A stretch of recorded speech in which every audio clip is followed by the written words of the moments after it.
श्री शिवाय नमस्तुभ्यम। दोस्तों, कैसे हैं आप सब।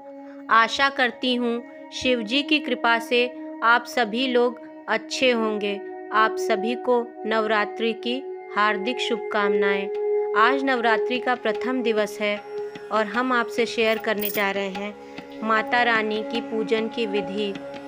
हम रोज़ इसी तरह से पूजन कर सकते हैं, पूरे 9 दिन माँ का पूजन इसी तरह से कर सकते हैं। तो पहले मैंने सामग्री यहाँ पर रख ली है, कलश की स्थापना भी कर ली है। तो जिस बर्तन में मैंने जवारे लगाए थे उसी में अपने कलश की स्थापना की है और मैंने अपनी पुस्तक को भी वहीं रख लिया था। ये मेरी माता रानी की तस्वीर है, आप देख रहे हैं। तो मैंने रोज़ की पूजन यहाँ पर कर ली है।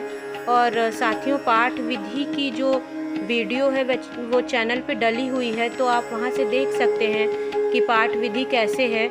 तो यहाँ तो सिर्फ पूजन की विधि बताई गई है। तो देखिए, मैंने सबसे पहले दीप जला लिया है और अब मैं माता रानी को, अपने कलश को और पुस्तक पर भी दीप दिखा रही हूँ, पुस्तक को दीप दिखा रही हूँ। तो हर जगह दीप दिखाकर फिर चावल वहाँ रखे थे मैंने, उस चावल के ऊपर दीप को रखा है।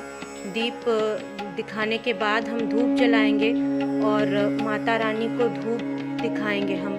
तो धूप की सुगंध जरूर करनी चाहिए हमें पूजन में। वातावरण भी इससे अच्छा रहता है, हमारा मन भी लगता है पूजन में। तो फिर हमने यहाँ पर माता रानी को धूप दिखाया है और कलश पे हर जगह जैसे हम पूजन करेंगे तो अपनी पुस्तक की भी करेंगे और कलश की भी। फिर हम माता रानी का तिलक करेंगे हल्दी कुमकुम से और अपने कलश का, नारियल का और पुस्तक का भी हम इसी तरह से तिलक कर लेंगे।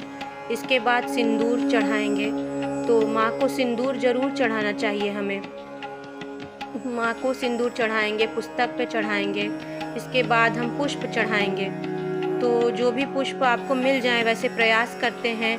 यदि गुड़हल का फूल माँ को बहुत प्रिय है, तो यदि आपको गुड़हल का फूल मिल जाए तो चढ़ाना चाहिए, या कोई भी लाल पुष्प। और नहीं मिलता है लाल तो फिर आप पीले या जो पुष्प आपको मिलते हैं, माला, जितनी हमारी व्यवस्था है अधिक से अधिक हमें माँ की सेवा करनी चाहिए।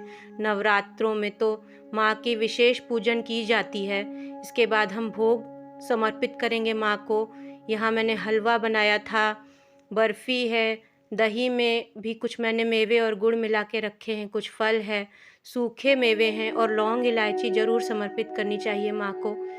भोग दिखाने के बाद हमें जल ज़रूर रखना चाहिए माँ के पास। तो इस तरह से जितनी हमारी व्यवस्था है उतना हम भोग समर्पित करेंगे। ये तो माँ तो हमारी भावना देखती हैं। पूजन के बाद आप जो भी पाठ पढ़ते हैं, सप्तशती का, चालीसा इत्यादि, ये सब पढ़ लेने के बाद हम माँ की आरती करेंगे। आरती करने के उपरांत हम क्षमा याचना करेंगे और जिस आसन पर हम बैठे थे वहाँ हम जल लगाकर, आसन के नीचे जल लगाकर उस स्थान को प्रणाम करके तभी उठेंगे। साथियों, कुछ लोग प्रथम दिन ही सुहाग की सामग्री माँ को समर्पित करते हैं। तो हमारे यहाँ तो अष्टमी को की जाती है, या आप किसी भी दिन कर सकते हैं।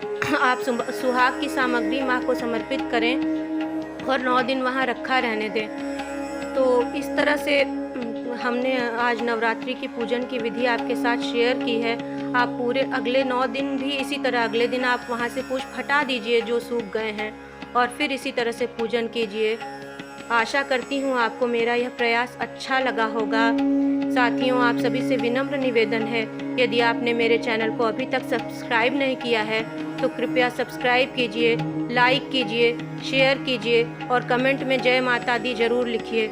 माता रानी आपकी समस्त मनोकामनाओं को पूर्ण करें, ऐसी शिव जी से प्रार्थना करती हूँ। श्री शिवाय नमस्तुभ्यम।